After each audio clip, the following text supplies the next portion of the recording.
حضرت ابراہیم علیہ السلام کی عادت یہ تھی کہ مہمان کے بغیر کھانا نہیں کھاتے تھے. اور یہ بات ذہن میں رکھو کہ جو کھانا مہمان کے ساتھ کھایا جاتا ہے اس کا حساب نہیں ہوگا، چاہے وہ پرتکلف ہی کیوں نہ ہو. تو جب بھی بھوک ستاتی تو کسی شخص کو ڈھونڈ کے لے آتے اور اس کے ساتھ دسترخوان پہ بیٹھ کے کھانا کھاتے. ایک دن ایک مہمان کو ڈھونڈ لائے اور کھانا تیار تھا تو کہا کہ اللہ کا مبارک نام لیجیے اور شروع کیجیے. اس نے کہا میں تو اللہ کو نہیں مانتا. تو کہا کہ میاں تیرا اور میرا رشتہ کیا ہے؟ میں تجھے اللہ کے نام پہ ہی تو کھلا رہا ہوں کہ تو اس کا بندہ ہے، اور اگر تو اس کا نام ہی گوارا نہیں کرتا تو پھر کیا باقی بچا؟ اس نے کہا روٹی کے چند لقموں کے لیے میں اپنے بت سے بے وفائی نہیں کر سکتا. میں بتوں کا پجاری ہوں اور مجھے بھوک بھی لگی ہے، لیکن میں اپنے بتوں سے بے وفائی نہیں کر سکتا. تو حضرت ابراہیم نے فرمایا تو اتنا غیرت مند ہے، اپنے بتوں کے ساتھ تیری یہ وفا ہے، تو سن پھر میں بھی اللہ کے نام کے علاوہ تجھے ایک لقمہ نہیں دے سکتا.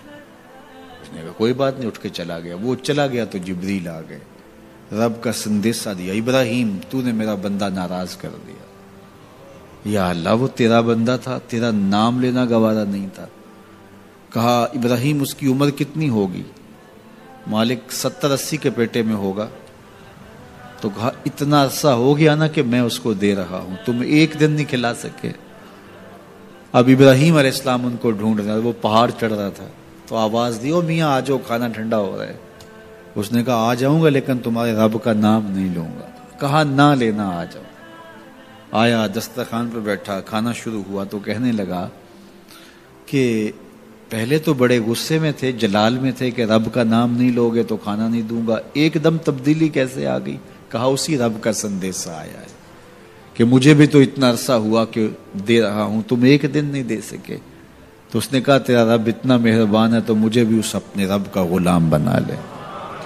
تو جو اسے مانتا ہے اسے بھی دیتا ہے، جو نہیں مانتا تو یہ نہیں دھوکہ کھانا چاہیے کہ فلاں کے پاس رزق کتنا ہے اس لیے وہ اللہ کا مقبول ہے، فلاں تخت حکومت میں بیٹھا ہے اللہ کا مقبول ہے. یہ کوئی دلیل نہیں ہے.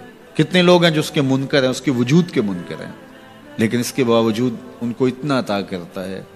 بلکہ فرمایا اگر تمہارا مجھے لحاظ نہ ہو تو کافروں کے گھروں کی سیڑھیاں بھی سونے اور چاندی کی ہوں، چونکہ ان کو سب کچھ دنیا پہ دے دیا جائے گا، آخرت میں ان کا کوئی حصہ نہیں. لیکن مسلمان کہیں گے ہم تو پھر مار ہی دیے گئے. تو تمہاری دل جوئی مقصود ہے، تمہارا لحاظ ہے، ورنہ ہم ان کو اتنا دیں کہ ان کے گھروں کی سیڑھیاں بھی سونے اور چاندی کی ہوں. یہ فرعون جو تھا جس نے خدائی کا دعویٰ کیا، بلکہ کہا آنا ربکم الاعلی، میں تمہارا بڑا رب ہوں، اور اپنی پرستش کرواتا تھا. ساری زندگی کوئی بیماری تو دور کی بات ہے، اس کے سر میں درد بھی نہیں ہوا تھا. رزق اللہ اسے بھی دیتا ہے جس سے وہ پیار کرتا ہے، اسے بھی دیتا ہے جس سے وہ پیار نہیں کرتا. وہ صرف رب المومنین نہیں ہے، وہ رب العالمین ہے. صرف مومنوں کا رب نہیں ہے، وہ تمام جہانوں کا رب ہے. لیکن دین صرف اسے دیتا ہے جس سے وہ پیار کرتا ہے، جس سے وہ محبت کرتا ہے. یہ بات ذہن میں رکھیے گا کہ اللہ کی محبت کی دلیل یہ ہے کہ آپ کو دین دے دیا گیا.